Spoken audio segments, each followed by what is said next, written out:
संस्कृतावाणी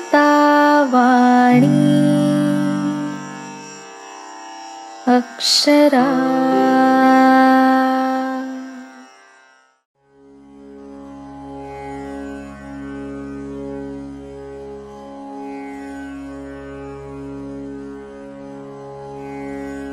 The word Veda is derived from the Sanskrit root Vida, which means to know. Thus, the word Veda means knowledge. The knowledge of the Vedic era, believed to have been compiled together by the Aryans, constitutes the Vedic literature. The term Vedic Vangmaya consists of 4 components: the Samhitas, Brahmanas, Aranyakas, and Upanishads. The Brahmana text narrates the stories regarding the principles or vidhis stated by the Vedas. The Aranyakas and the Upanishads deal with the philosophical content. The Samhita texts include the 4 Vedas, namely Rig Veda, Yajur Veda, Sam Veda, and Atharva Veda. Rig Veda consists of the praise of the deities. Yajur Veda deals with the principles of yajnas. Sam Veda states the rules of the recitation during the yajnas, and Atharva Veda deals with a variety of topics related to the routine life. The very first of the 4 Vedas is the Rig Veda. It is believed to have been compiled first among the 4 Vedas.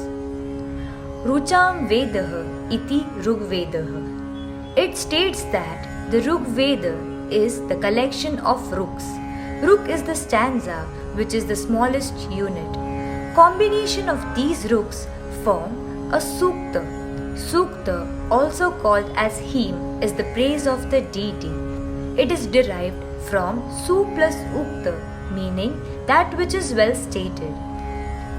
As mentioned, the ruks of the Rig Veda are the praise of the deities.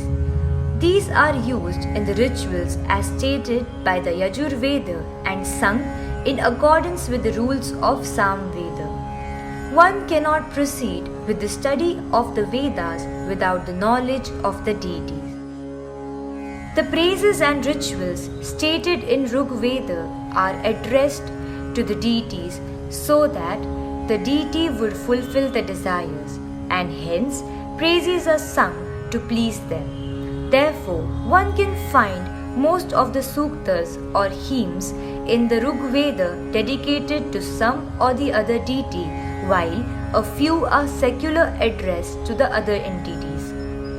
The concept of deity or devata found in Rig Veda differs from the modern known concept of God to a certain extent. A definition states, Yasya Vakyam Sarushihi. The one who speaks or utters the ruk is the Rishi or the seer of that ruk, and Yatena Uchyate Sa Devata. The one about whom he speaks is the deity of that ruk.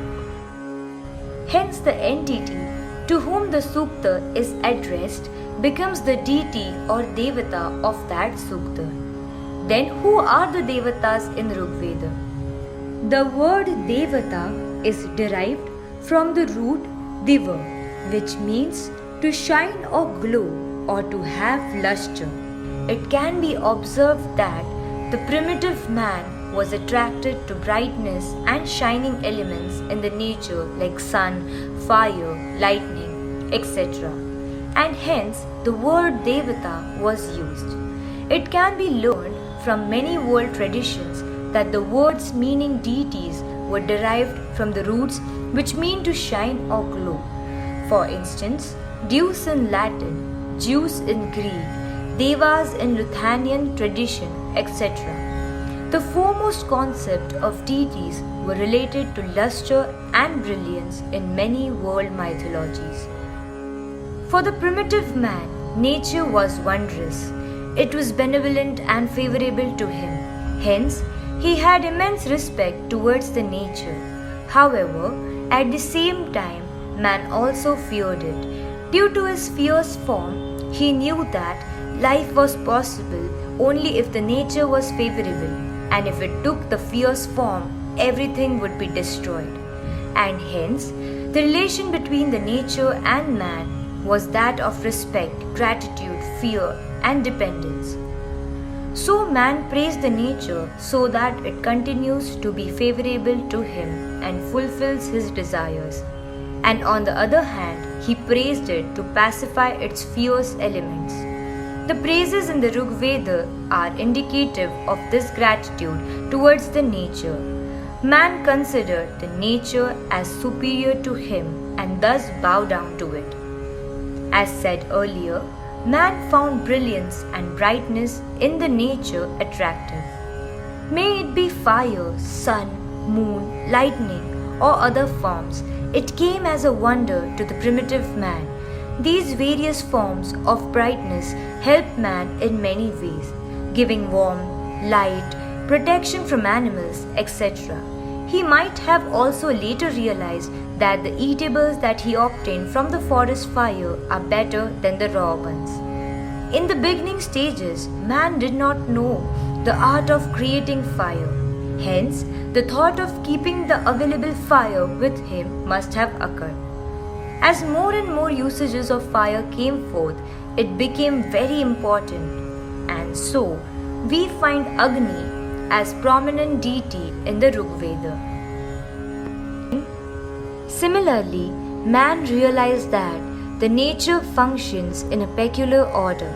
The occurrings in the nature are systematic. They follow certain rules and patterns. Hence, he worshipped this pattern as well, along with its governing deity.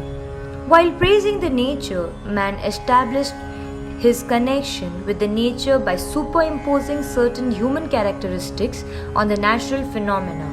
For instance, Agni is described as having limbs, or the air that is maruts, playing and quarreling like children. The dawn or ushas, performing and dancing in the sky like a dancer, or the sun directing the path to the sheep like a shepherd, and so on. Apart from the personification of the natural deities, one can also find the deification of certain abstract concepts as well as some human figures. Thus, the deities in Rig Veda can be classified on the basis of their nature, that is, natural, human, or abstract. Another manner of classification is according to the number of the suktas or hymns dedicated to them. Rig Veda has over 1,000 suktas dedicated to different deities. Out of these, maximum suktas are dedicated to Indra, Agni, and Soma.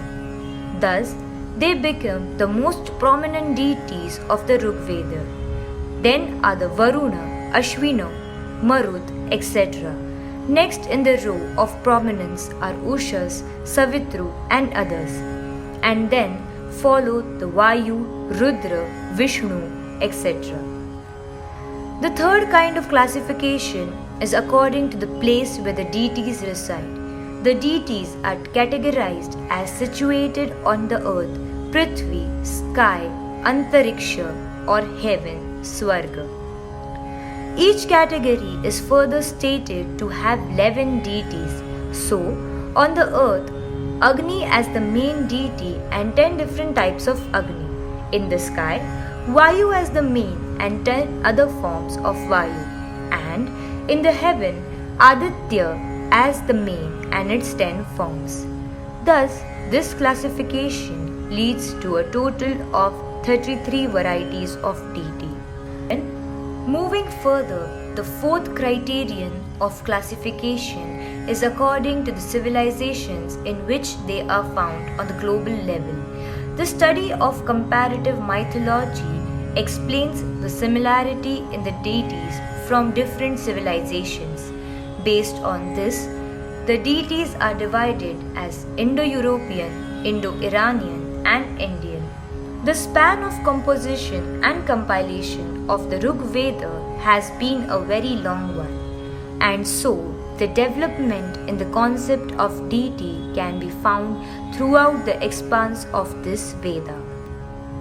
As mentioned earlier, Rig Veda consists of 1,000 suktas, with a diverse array of deities, then how are so many suktas arranged? Who has composed them? What is the structure of Rigveda? And how was it passed on in this time when there was no script?